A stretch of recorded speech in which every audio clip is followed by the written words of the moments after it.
بسم اللہ الرحمن الرحیم۔ میں شکر گزار ہوں اپنے کراچی کے صحافی بھائیوں کا، کیمرہ مین حضرات کا کہ آپ تشریف لائے، اور میں سمجھتا ہوں کہ گزشتہ روز کل کا جو دن گزرا ہے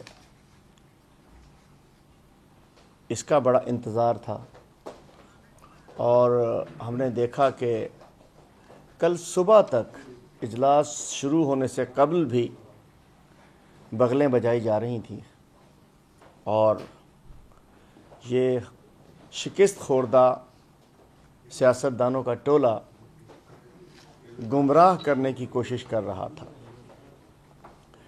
پچھلے مہینہ جو گزرا جس میں کچھ ملک میں کچھ معاملات تھے، اس کو پیالی میں طوفان اٹھا کر نہ جانے کیا کیا اسپیکولیشنز کی جا رہی تھیں۔ کل حسین حقانی کا بھی ایک ٹویٹ دیکھا ہم نے،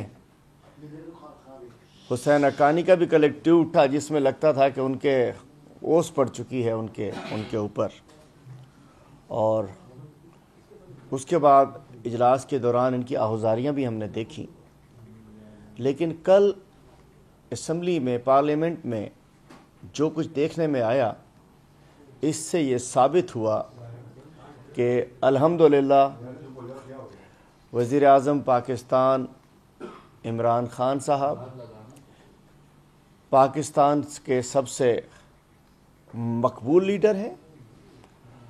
اسلام آباد میں پاکستان تحریک انصاف کی جو حکومت ہے پاکستان میں، وزیر اعظم کو پاکستان تحریک انصاف کے ایم این ایز، سینیٹرز اور اتحادیوں کی بھی بھرپور حمایت حاصل ہے۔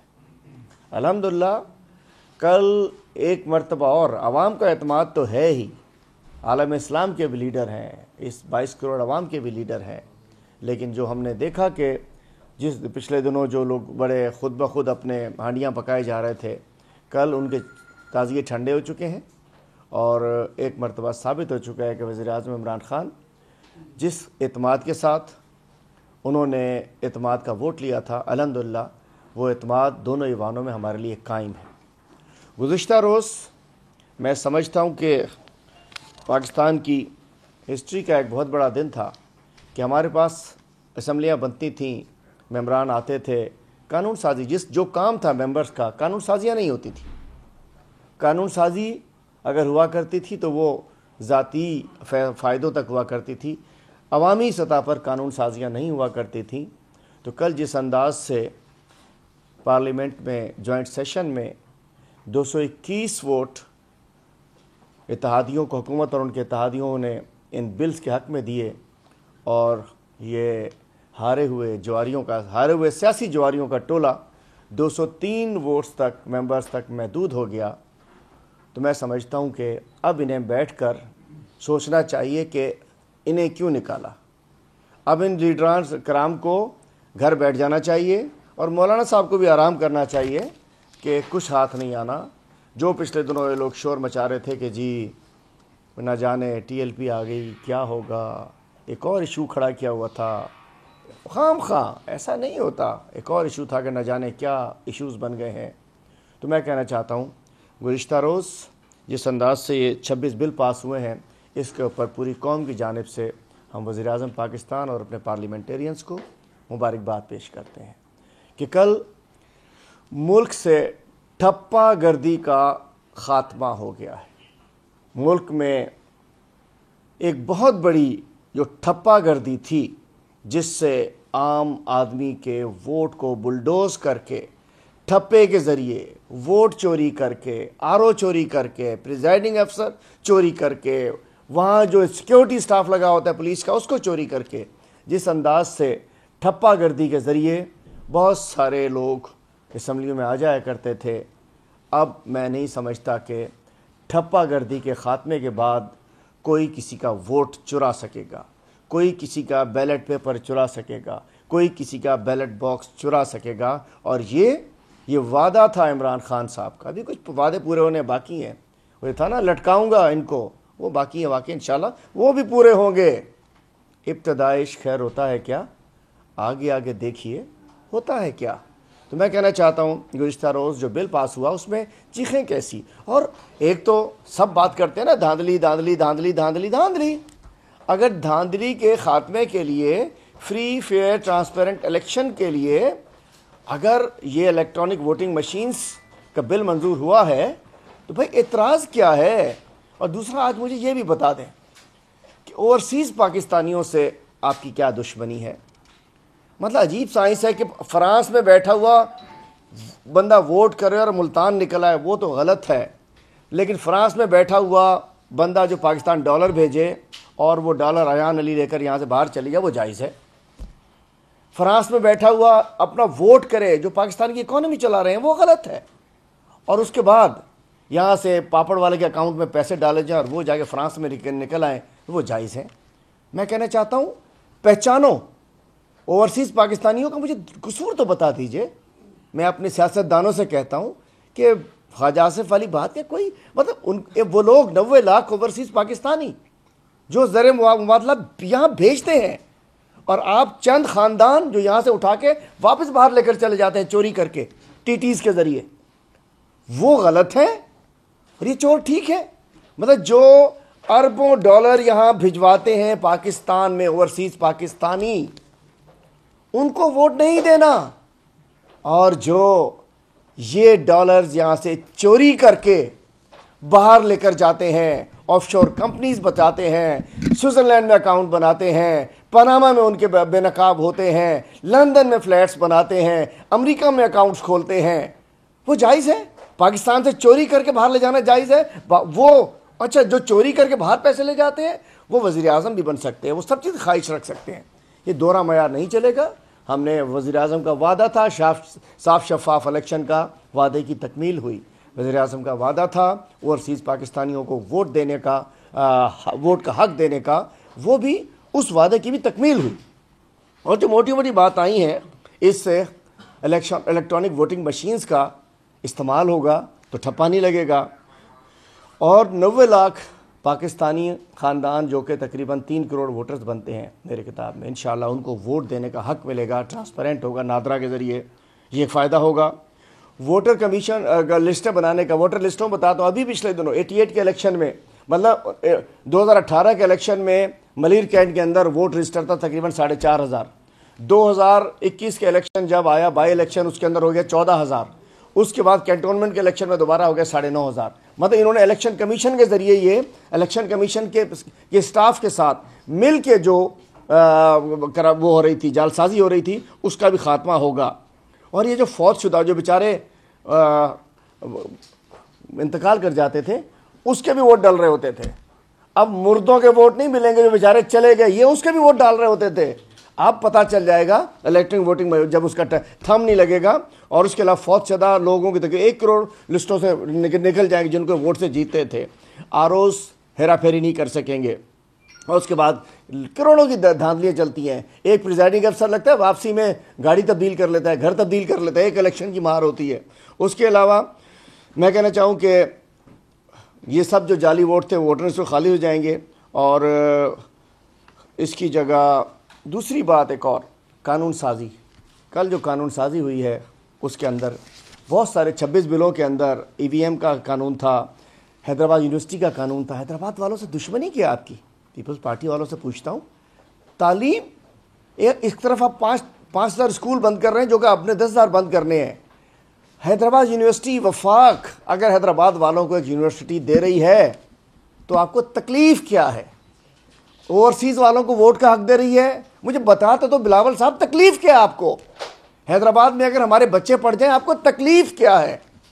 آپ چاہتے ہو کہ ہمارے بچے نہ پڑھ سکیں، جاہل رہیں تاکہ ورغلائے میں آ کر وڈیرے کے، سردار کے، زردار کے وہ آپ کو ووٹ ڈالتے رہیں، اس لیے آپ نہیں چاہتے کہ حیدرآباد کے اندر بھی یونیورسٹی قائم ہو۔ اس کے بعد ایگریکلچر ہمارا تباہ و برباد تھا، اس کے لون کا انڈسٹریل پرپز امینڈمنٹ بل آیا ہے، اس کی مخالفت انہوں نے کی ہے، اینٹی ریپ بل کی مخالفت بھی کی ہے۔ بلاول صاحب مخالفت کرتے سوچ تو لیتے، جس کی بچی کے ساتھ زیادتی ہو، بچے کے ساتھ زیادتی ہو، خاتون کے ساتھ زیادتی ہو، اگر اینٹی ریپ بل آ رہا ہے، کیا آپ لوگ ریپسٹ کے سپورٹرز ہیں؟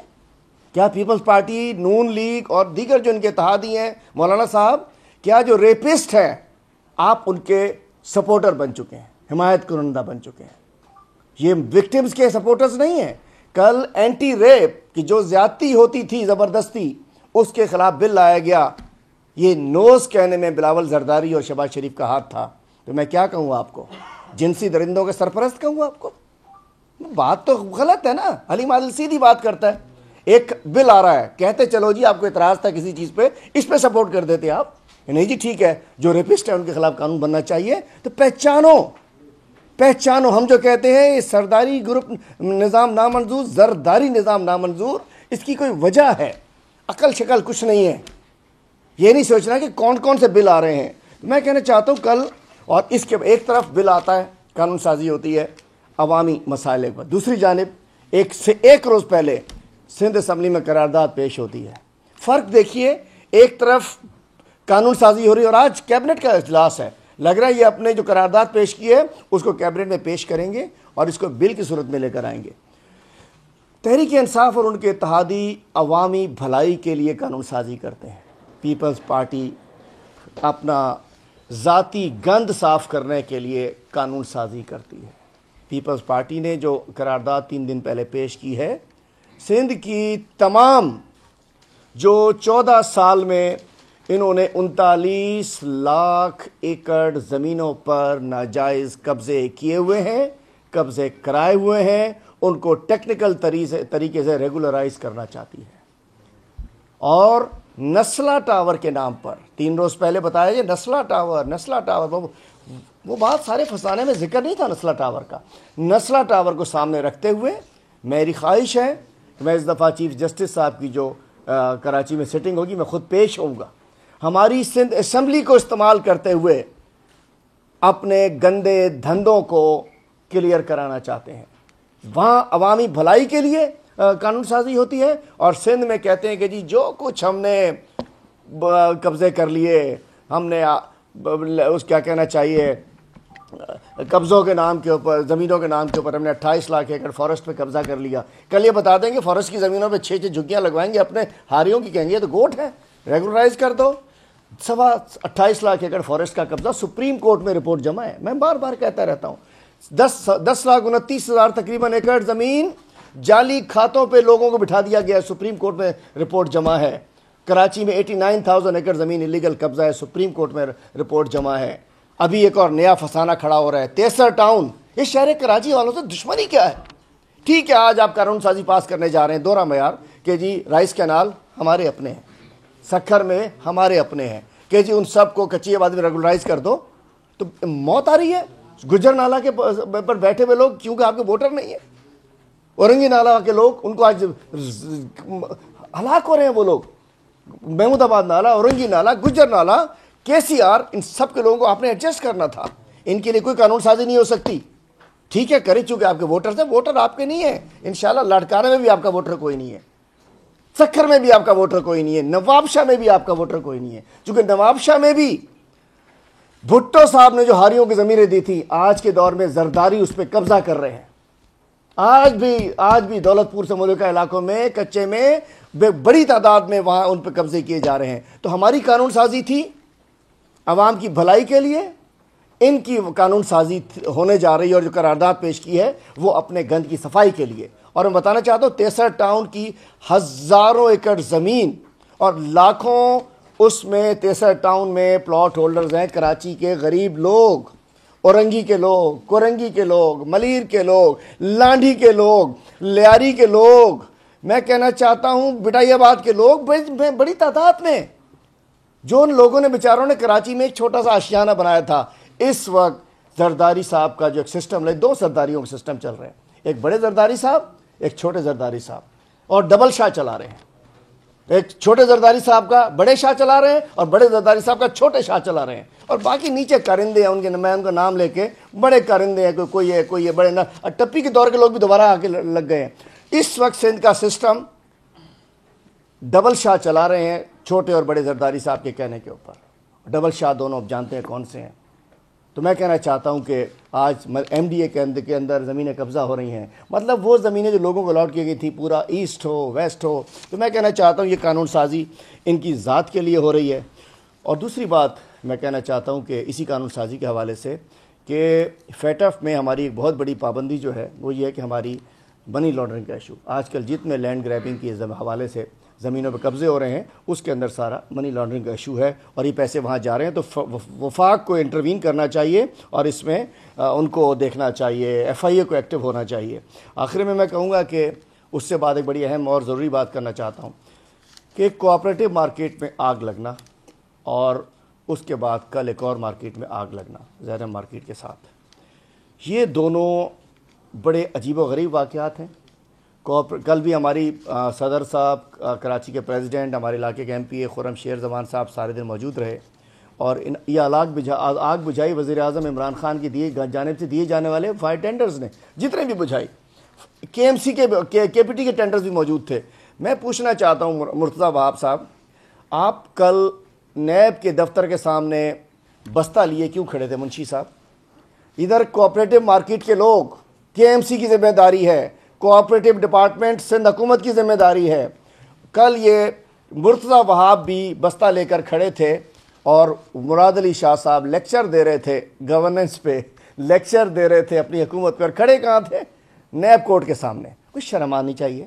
نیب کورٹ میں نوری آباد پاور پلانٹ، جہاں اسی اسمبلی کو استعمال کر کے آپ نے وہاں آپ کے سلطانی گواہ بھی آ چکے ہیں، آپ نے اس اسمبلی کو سبسڈیز کے لیے استعمال کیا، انور مجید کو سبسڈی دینے کے لیے، آپ نے نوری آباد کے لیے استعمال کیا، آپ نے اس اسمبلی کو اپنے ایک بہنوئی صاحب کو ریگولرائز کرنے کے لیے، وہ 17 گریڈ میں بھاگ گئے تھے، 18 گریڈ میں ایڈجسٹ کیا، آج 20 گریڈ میں 19 گریڈ میں کمشنر لگے ہوئے ہیں۔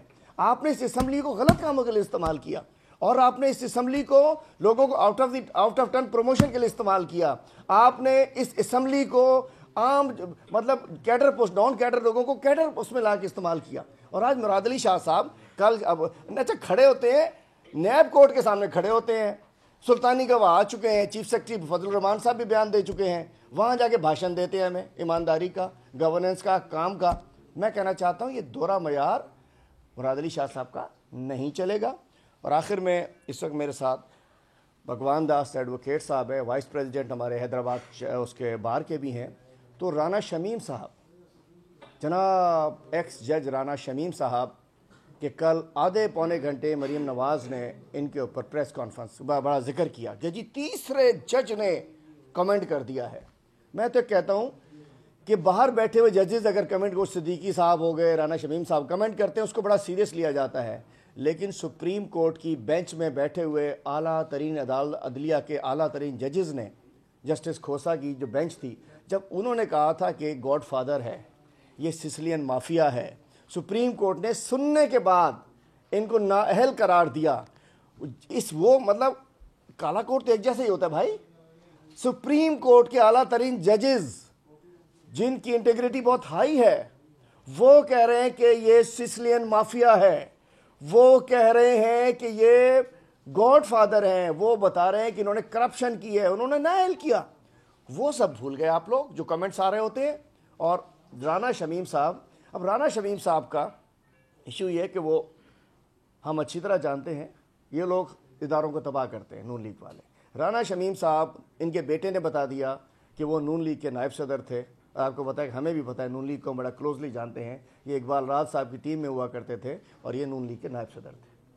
دوسری بات، رانا شمیم صاحب وہ جج صاحب ہیں جنہوں نے پی سی او پہ حلف لیا تھا، انٹیگریٹی ادھر سے ہی پتہ چل جانا چاہیے کہ پی سی او کا حلف لینے والا جج کی انٹیگریٹی کیا ہو سکتی ہے، اس کی ورتھ کیا ہو سکتی ہے۔ تیسرا، اس کے بعد اسی مطلب نون لیگ سے لگاؤ میں ان کے جو چونکہ وائس پریزیڈنٹ تھے تو ان کو جی بی میں ان کو جج بنایا گیا، ان کے بیٹے کو ایڈیشنل ایڈوکیٹ جنرل بنایا گیا، اور اس وقت رانا شمیم صاحب شہید ذوالفقار علی بھٹو لاء یونیورسٹی کے وائس چانسلر ہیں، 24 لاکھ روپے مہینے کی تنخواہ لے رہے ہیں، اور ابھی وکیل صاحب بتائیں گے، اور انشاءاللہ بھگوان داس ایڈوکیٹ صاحب ان کے اوپر ایک پیٹیشن کرنے بھی جا رہے ہیں، اور ابھی ہائی کورٹ سے ہی آ رہے ہیں۔ آپ سنیے، سنتا جا شرماتا جا کے، ان کے ہم حمایتی بھی کیسے ہیں، جیسے خود ویسے حمایتی، جیسے خود ویسے حمایتی۔ بھگوان صاحب آپ بتائیے، پھر میں کوشچن لیتا ہوں، تفصیل آپ بتا دیجئے کیا ہے، اور ہم انشاءاللہ جا رہے ہیں پیٹیشن کرنے کے لیے، اور ان کو ہم اس پوسٹ پہ جو شہید ذوالفقار علی بھٹو لاء یونیورسٹی جہاں سے وکلا نکلنے ہیں، ججز نکلنے ہیں،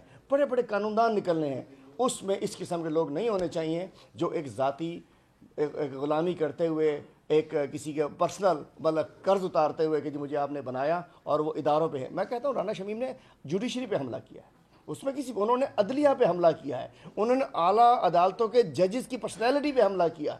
میں کہنا چاہتا ہوں ہم کسی ایسے شخص کو جس کا ماضی داغدار ہے, ہم اس کو جوڈیشری پہ, چونکہ جہاں انصاف ختم ہو جاتا ہے وہ معاشرے ختم ہو جاتے ہیں. تو رانا شمیم نے جوڈیشری پہ حملہ کیا ہے, ہمارے ساتھی ہیں, ہمارے پارٹی کے عہدیدار بھی ہیں. انشاءاللہ ہم ان کو کراچی میں بھی ان کو پٹیشن کرنے جا رہے ہیں. تفصیل آپ بتا دیجیے بھگوان صاحب. ادھر بسم اللہ الرحمن الرحیم. میں سب سے پہلے تو رانا شمیم صاحب تو نہیں کہنا چاہیے, پہلے ہم اس کو لارڈ بولتے تھے, اب لارڈ بولنے کا اس کو صاحب بولنے کا دل نہیں کرتا. تھوڑا اس کا انٹروڈکشن کروا دوں تو یہ جی بی کے وہاں چیف جج رہے ہیں 3 سال, اور 3 سال میں اس نے وہاں پہ بہت ساری میٹنگز بھی اٹینڈس کی تھی کہ یہاں پہ جوڈیشل افسران کے ساتھ, لیکن اس نے کہیں بھی یہ بات جو اس نے الزام لگایا ہے اس نے کہیں بھی ذکر نہیں کیا ہے. لا یہ کہتا ہے کہ جب آپ کے اوپر پریشر تھا, کہ میرے اوپر پریشر ہے کہ اب جب اس کی ضمانت رد کریں, تو اس کو رائٹ تھا کہ یہ وہاں پہ اپنی اپلیکیشن وہاں فائل کرتا سپریم جوڈیشل کاؤنسل میں کہ میں یہ کیس نہیں چلا سکتا. لیکن اس کے جب جو اس نے وائس جو اس کو ملی ہے اس حساب سے اس نے جو کہا ہے کہ یہ اس نے کیس بھی چلایا. اور دوسری بات, یہ جو زیبل کے وائس چانسلر رہے ہیں یہ 1.5 سال ہوا, ہم نے وہاں سے ویریفائی کیا کہ 1.5 سال سے زیبل میں ایک بار بھی نہیں آئے, اور 24 لاکھ روپے اس نے سیلری ہے پر منتھ. 1.5 سال میں ایک بار اس کی انٹری نہیں ہے. اور وہاں کے 55 کروڑ روپے کے ٹینڈر اس نے کیے ہیں جو اللیگل ہیں. اس کے خلاف سندھ ہائی کورٹ کراچی میں ایک پٹیشن داخل ہوئی ہے 4661/2021. وہ ایک بندے نے فائل کی ہے جس میں نام تو نہیں ہے, لیکن اس نے کہا جو بڈ اس نے دی ہے وہ غیر قانون دی ہے. بڈ میرا رائٹ تھا لیکن اس نے پیسے لے کے کسی اور کو وہ ٹھیکا دیا ہے. اس بڈ کے خلاف ایک پٹیشن داخل ہوئی ہے, زیبل پہ ہوئی ہے, چیف سیکریٹری پہ ہوئی ہے, زیبل کے وی سی کے خلاف ہوئی, اس نام اس کے ساتھ اس نے فائل کی ہے. اور اہم امپارٹنٹ بات جو میں آپ کو بتانے جا رہا ہوں وہ یہ ہے, اس نے جو وہاں سے ایفیڈیوٹ دیا ہے لنڈن سے جو بھیجا ہے, وہ جو اٹیسٹ کر کے بھیجا ہوا, یہ اٹیسٹ اسی اوتھ کمشنر نے کیا جس نے نواز شریف کی بیماری کا ایفیڈیوٹ بھیجا تھا کہ یہ وہاں پہ بیمار ہے. اسی کی سگنیچر اسی ایفیڈیوٹ پہ ہے, اور رانا شمیم کے ایفیڈیوٹ پہ اسی اوتھ کمشنر سگنیچر ہے کہ یہ اس نے جو اپنا اسٹیٹمنٹ ریکارڈ کروایا. اس کا مطلب یہ ایک سازش کے تحت بیان دلوایا گیا ہے, ہماری جوڈیشری پہ بہت بڑا وار کیا ہے. یہ اس کے کرتوت اگر آپ کو پوچھنے ہیں تو سکھر بار کے وکلا سے پوچھیں, سکھر بار سے پوچھیں کہ اس نے وہاں کے لاجز میں کون سی رنگ رلیاں منائی ہے اور رنگے ہاتھوں پکڑا بھی گیا وہاں پہ, وہ آپ کو سکھر کے وکلا بتائیں گے آپ کو. اس کا اتنا کریکٹر لیس رہا ہے بندہ یہ, جو اس نے جو سیلری اٹھائی ہے وہاں سے وہ اس کو اب واپس کرنی ہوگی. ہم اس کے خلاف ایک high court Sindh high court Karachi میں ایک پٹیشن داخل کرنے جا رہے ہیں, اور ہائی کورٹ اسلام آباد نے جو اس کو نوٹس دیا ہے کنٹیمپٹ کا, ہم اس میں پارٹی بنیں گے, یہاں سے پارٹی بنیں گے. اور جو بھی ہمیں یہاں سے ڈاکیومنٹ ملے ہیں, جو میں نے کافی سارے ڈاکیومنٹ ہاتھ کیے ہیں, یہ زیبل میں 1.5 سال سے آیا نہیں ہے, اور جب آیا تھا یہ سرینا ہوٹل میں رہا ہے, جبکہ اس کا اپنا بھی یہاں پہ گھر ہے, اور اس کا بل سرینا ہوٹل کا زیبل نے پے کیا ہوا ہے. اس کا بھی ریکارڈ ہمارے پاس موجود ہے. اب میں اس کو کلوز کرتا ہوں. میں اس کو اپنی زبان میں ذرا بتا دوں آپ کو کہ آج یہ گئے ہوئے تھے رانا شمیم ایکس جج صاحب کے لیے, جن کے بڑے کل مریم نواز نے گن گائے تھے, گیت گائے تھے. ایک شخص جو کہ 1.5 سال سے شہید ذوالفقار علی بھٹو لا یونیورسٹی میں وائس چانسلر تعینات ہے, اور 1.5 سال سے آیا نہیں ہے. 24 لاکھ روپے مہینہ سیلری بنتی ہے. 1.5 سال میں پتہ نہیں ہے کتنی بن جائے گی سیلری. ناجائز سیلری لی ہے. ان کے خلاف پٹیشن دائر ہے کہ جی زیبل انتظامیہ نے 55 کروڑ کے جعلی ٹھیکے دیے ہیں.